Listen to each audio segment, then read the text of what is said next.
यह कथा द्वापर युग की है, जब धरती पर एक भयंकर राक्षस का आतंक फैल रहा था, जिसका नाम था नरकासुर, जिसे भौमासुर भी कहते थे, क्योंकि वह पृथ्वी माता का पुत्र था।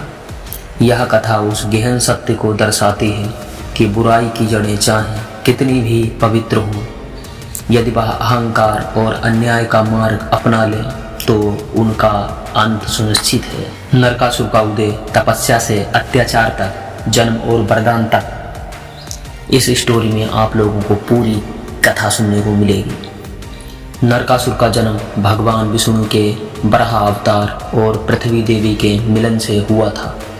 इस पवित्र उत्पत्ति के बावजूद नरकासुर ने अपनी असुरी प्रवृत्ति को चुना।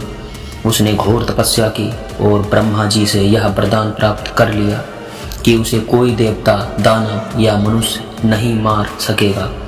यह वरदान उसकी शक्ति का आधार बन गया, लेकिन साथ ही उसके अहंकार का भी बीज बो गया। वरदान पाकर नरकासुर उन्मत्त हो गया। उसने अपने राज प्रयाग ज्योतिषपुर को अत्याचार का गढ़ बना दिया। उसके दुष्टता की सीमा तब पार हो गई जब उसने देवताओं की माता अदिति के कान के कुंडल छीन लिए और वरुण देव का छड़ चुरा लिया। उसने इंद्रलोक पर आक्रमण किया और देवताओं को भयभीत कर दिया, लेकिन उसका सबसे बड़ा अपराध था 16,100 कन्याओं का अपहरण। इन कन्याओं को उसने अपनी नगरी के दुर्ग में बंदी बना लिया और उनके जीवन, सम्मान और भविष्य को घोर अंधकार में धकेल दिया। यह वह नरक था जो नरकासुर ने पृथ्वी पर फैला दिया था। अन्याय, अहंकार और अबलाओं का अपमान त्राहिमाम त्राहिमाम करते हुए धरती ने एक बार फिर अपने पालक भगवान श्री कृष्ण को पुकारा। द्वारकाधीश का संकल्प जब नरकासुर के अत्याचार अपनी प्रकाष्ठा पर पहुंच गया, तब देवराज इंद्र स्वयं द्वारिका आए। उन्होंने करुणा और पीड़ा से भरी वाणी में भगवान श्री कृष्ण को नरकासुर के कृतज्ञों की गाथा सुनाई। इंद्र की माता अदिति के कुंडल छीने जाने का अपमान, देवताओं की विशेषता और सबसे बड़े उन 16,000 कन्याओं की चीखें जो नरकासुर के कारावास में घुट रही थीं। यह सब सुनकर द्वारकाधीश श्री कृष्ण का हृदय विचलित हो उठा। कृष्ण ने तुरंत इस धर्म युद्ध का संकल्प लिया। उनके लिए यह केवल एक राक्षस का वध नहीं था, यह स्त्री सम्मान की पुनर्स्थापना का महान कर्तव्य था। श्री कृष्ण जानते थे कि नरकासुर को वरदान था कि उसे केवल उसकी माता पृथ्वी के हाथों ही मृत्यु होगी। चूंकि कृष्ण की पटरानी सत्यभामा पृथ्वी देवी का ही अवतार थी, इसलिए उन्होंने एक अद्भुत योजना बनाई। भगवान श्री कृष्ण ने युद्ध के लिए अपनी प्रिय सत्यभामा को अपना सारथी चुना। यह निर्णय केवल एक युद्ध की रणनीति नहीं थी, बल्कि यह नारी शक्ति के महत्व का उद्घोष था।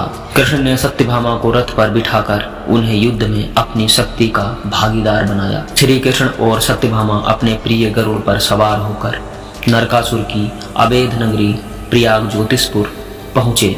नगरी की सुरक्षा व्यवस्था बहुत कठिन थी, जिसमें जल, अग्नि, वायु और माया के दुर्ग थे, लेकिन भगवान कृष्ण के तेज और शक्ति के सामने यह सब टिक न सका। युद्ध की घोषणा हुई। पहले कृष्ण ने नरकासुर के भयानक सेनापति मूरा का वध किया, जिसके कारण उन्हें मुरारी नाम मिला। मूरा के वध से क्रोधित होकर नरकासुर स्वयं युद्ध के मैदान में आया। कृष्ण और नरकासुर के बीच एक भयंकर युद्ध हुआ। नरकासुर ने अपनी मायावी शक्ति का प्रयोग करते हुए कृष्ण पर एक ऐसा भयंकर प्रहार किया कि क्षण भर के लिए कृष्ण अचेत होकर रथ पर बैठ गए। यह देखकर देवी सत्यभामा का हृदय क्रोध और संकल्प से भर गया। उन्होंने तुरंत धनुष उठाया। कृष्ण के मार्गदर्शन में सत्यभामा ने नरकासुर पर बाणों की बारिश कर दी। अंततः एक तीखे बाण ने नरकासुर के हृदय को भेद दिया।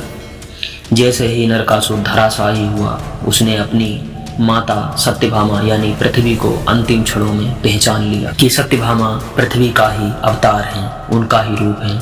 अपनी मृत्यु के समय उसने अपने कुकर्मों का एहसास हुआ पश्चाताप से भरे नरकासुर ने अपनी माता से प्रार्थना की, माता, मेरी मृत्यु का यह दिन शोक का नहीं बल्कि उत्सव का दिन बने, क्योंकि इस दिन बुराई का अंत हुआ है। नरकासुर के वध के बाद भगवान श्री कृष्ण ने तुरंत दुर्ग में प्रवेश किया और 16,100 बंदी कन्याओं को मुक्त कराया। इन कन्याओं का अपहरण करके नरकासुर ने उनकी सामाजिक प्रतिष्ठा छीन ली थी। कृष्ण ने समाज के तानों और रूढ़ियों से उन्हें बचाने के लिए एक महान कार्य किया। उन्होंने सभी कन्याओं को सम्मान पूर्वक पत्नी के रूप में स्वीकार किया, जिससे उन्हें समाज में पुनः गौरवपूर्ण स्थान प्राप्त हुआ।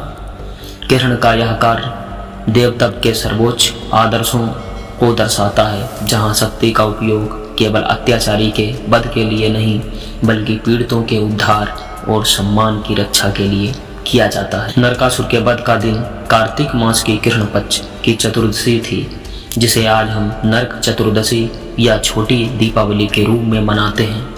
इस दिन नरकासुर रूपी अंधकार और अन्याय का अंत हुआ था और प्रकाश, कृष्ण और न्याय सत्यभामा की विजय हुई थी। दीपावली जो इस घटना के ठीक अगले दिन मनाई जाती है, वास्तव में इसी विजय का महाउत्सव है।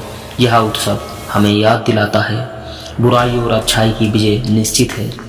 नारी शक्ति सत्यभामा किसी भी अन्याय और अंधकार को परास्त करने में सक्षम है। असली प्रकाश हमारे भीतर के अहंकार और भय के अंधेरे को मिटाने में सक्षम है। यह कथा हमें सिखाती है कि हम हर साल दीपक जलाकर केवल घरों को नहीं बल्कि अपने मन के नरकासुर, अहंकार, देश, लोभ और मिथ्या बातों को समाप्त करने का संकल्प लेते हैं, ताकि हमारा जीवन और समाज सत्य, करुणा और सम्मान के प्रकाश में जगमगा सके। यही कृष्ण और नरकासुर के युद्ध का सबसे हृदय स्पर्शी, भक्ति में और ऐतिहासिक कारण है, जो हमें दीपावली मनाने की प्रेरणा देता है। तो आप लोगों को ये कथा कैसी लगी? अगर अच्छी लगी हो तो वीडियो को लाइक करें, चैनल को सब्सक्राइब करें। ऐसे ही वीडियो हमारे चैनल पर बराबर आते रहते हैं। तो मिलते हैं बहुत ही जल्द आपको नेक्स्ट वीडियो में इसी इमोशंस के साथ।